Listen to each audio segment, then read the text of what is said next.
Bom dia, boa tarde, boa noite, galera. Sejam bem-vindos ao QAB. Vamos continuar agora nossas aulas sobre o mundo dos computadores e as suas peças e o hardware, etc. Nós chegamos na aula anterior à segunda geração.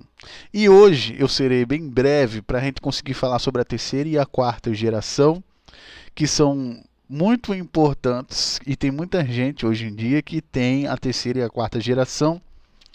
É o mais normal. O brasileiro médio chega até a quarta geração. Estou falando brasileiro médio, não estou falando de boy, porque boy tem da quinta geração para cima. Mas estou falando do brasileiro médio, é até a quarta geração que tem de processadores, que é a média hoje em dia para você jogar um joguinho razoavelmente, no mínimo geração 4 ou um Xeon, tá ok? Hoje em dia, tá certo? Sem mais delongas, vamos entrar logo no vídeo.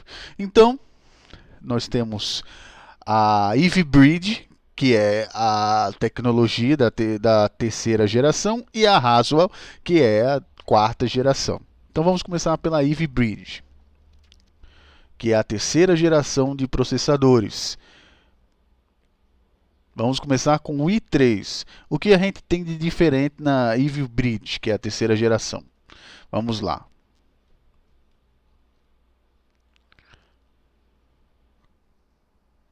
O ponto mais importante aqui é a litografia. Não sei se vocês se lembram da segunda geração, que a litografia, se eu não me engano, era 35 por aí, nanômetros a tecnologia. Eu não me lembro se era 35 ou 32. Só que era na faixa dos 30 a litografia, nanômetros.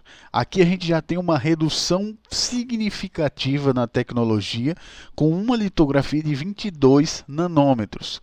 Ou seja, existem muito mais transistores na terceira geração, tanto na terceira quanto na quarta, e essa é uma diferença extremamente marcante entre os processadores da segunda e para a terceira geração. Então, da segunda e terceira geração, a tecnologia ela diminui.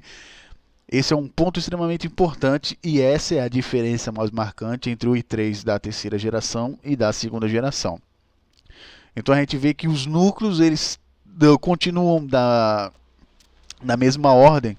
Você pode ver que aqui o EC3 3220 ele tem dois núcleos e quatro threads. Ele não é um quadricore, na verdade ele é um dual core com quatro threads, tá ok? A frequência dele é 3.30 GHz, já é uma frequência bastante boa, 3 MB de cache.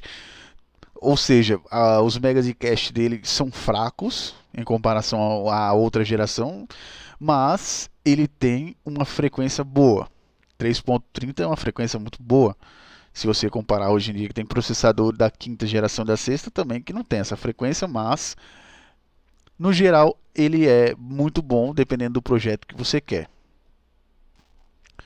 Vamos continuar. O tamanho da memória dele é 133, 160, que é o normal das memórias DDR3, tá ok? O limite de canal de memória é importante você saber que ela só pega só sabugando duas memórias de no máximo duas memórias de 8 ou de 16, pelo que eu estou vendo aqui, 32 GB. O importante é que o limite máximo de dual memory dele é duas, você só pode sabugar dois cartuchos. Então é muito importante você saber dessa informação para não comprar um i3 pensando que você vai conseguir pegar uma placa de servidor e sabugar quatro cartuchos, que vai dar errado. A gente tem a velocidade aqui de 25,6, a largura de banda dele e o TDP de 55 watts. É bastante razoável esse i3. Aqui ainda continua usando o 1155. Ou seja, então o 1155 dá para usar tanto na segunda quanto na terceira geração, dependendo do tipo de placa que você, dependendo da placa mãe que você escolher. E o T-Case dele de 65,3 graus Celsius. Então é algo razoável. Você pode ver que ele é bem razoável, com TDP de 55 watts e um T-Case de 65,3 graus Celsius. As instruções novas dessa geração aqui, que geralmente tem cores da quarta geração que não tem, é esse Intel My Wi-Fi Sim, que é um sistema de compartilhamento com outro notebook da internet. Uma espécie de meio que um roteamento. E também a gente tem a tecnologia de proteção de identidade, que obviamente é para proteger a tua identidade via processador, ok? Então essas são as tecnologias que foram lançadas nessa terceira geração, mas nem todo processador ele utiliza-se dessa tecnologia. Então esse i3 aqui tem essas, mas pode ser que você pegue um i5 que não tenha. Vamos agora para o i5 3330. A litografia continua a mesma. Os núcleos aqui a gente já pode falar que ele é um quad-core e que ele emula mais 4 núcleos, que é 4 threads. Beleza. Frequência, aqui a gente tem o Turbo Boost, tá ok? Então aquele processador que eu mostrei anteriormente, ele não tem um Turbo Boost, eu já falei para vocês o que é. Então ele pode, por mais que ele seja pouquinho aqui, assim pode ver que a frequência de processamento dele é menor do que a do i3 que a gente viu anteriormente, e nem com o Turbo Boost ele chega ao nível do anterior, ó. É uma frequência um pouquinho, chega bem perto, mas ele tem mais núcleos. E o TDP dele é muito mais alto. 77 watts de TDP, velocidade de barramento 5GT e a frequência 3 GHz. Ou seja, ele tem muito mais núcleos, ele é um quad-core, mas só que esse aqui ganha no single core dele. O single core dele é muito maior, esse 3220. Isso é bom para quem quer jogar videogame, saber sobre essa questão de... Porque existem games que eles não trabalham com multicores. Então o single core vai valer a pena. Nem todo game ele trabalha com multicore. Então muitas vezes pode ser muito mais vantajoso você comprar esse i3 3220 do que esse i5. Então vamos continuar. DDR3, você já sabe, o limite de memória ele continua o mesmo e a largura de banda de 25,6 GB.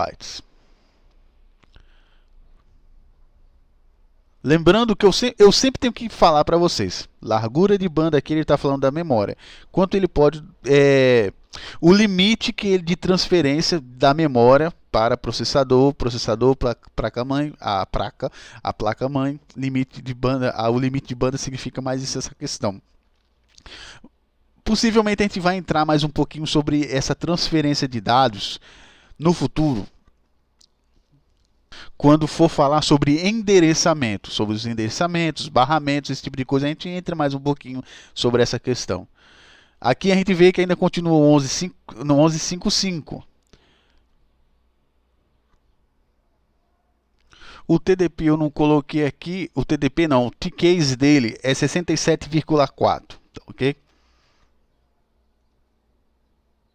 Então, levando no geral, esse i5, se ele tem 77 watts e um T-Case de 67,4, meu nego, pode se preparar porque você precisa comprar um cooler, tá ok? E aqui o i7, e eu tô falando de um cooler bom, tá ok? Porque tem que ter um cooler, mas tem que ter um cooler melhor aqui, porque isso vai dar um problema de refrigeração. Então você precisa ficar ligado. O i7 3770, vamos falar sobre ele. Ele tem 8 threads e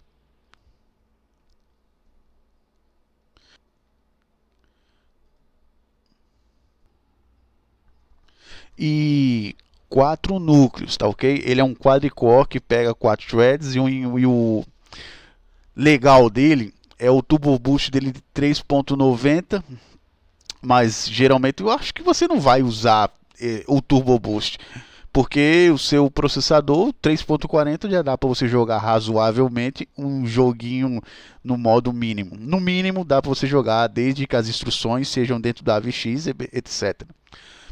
4 MB de cache é bom tal, mas a gente sabe que eu já falei anteriormente para vocês que existem Xeons 775 que batem a marca de 12 MB de cache, tá ok? Mas o importante é que são 12 MB de cache, mas não é Smart Cache, que foi uma invenção da geração I. Então tem todas essas coisas para você ver sobre essas questões. São questões técnicas que eu falei anteriormente. 775 é bom? Tem processadores bons? Tem. Só que existe o problema da tecnologia, como já falei anteriormente. Aí a gente tem a velocidade de barramento de 5GT. A gente tem a velocidade dele de banda de memória, que é a conversação dele da memória do processador, e a velocidade de barramento, que é o barramento no geral do processador, a placa-mãe, etc. Aí a gente tem o DDR3, que é normal, linha de canais, etc. Não muda muita coisa. Muito menos os sockets, que é aqui o 1155, que é o normal da geração 2 e a geração 3. O T-Case e o T-Junction, que é a temperatura de junção, a gente tem uma diferença muito marcante, que é aquela questão de que os cores eles não podem estar expostos a uma temperatura maior de 105 graus Celsius e a temperatura no geral não pode estar a mais de 67,4. Então a gente tem um problema aqui. Esse processador aqui ele pode queimar muito fácil, ele é mais fresco do que os outros, vamos dizer assim. E as novas tecnologias que tem são essas três aqui, que vieram com esse 73770, que é o TSX-NI, que serve para suavizar a questão que eu já falei anteriormente, sobre os threads e os núcleos, tal, que existem núcleos virtuais, etc. Aí aqui essa tecnologia tenta suavizar essa questão de virtual e físico, tá ok?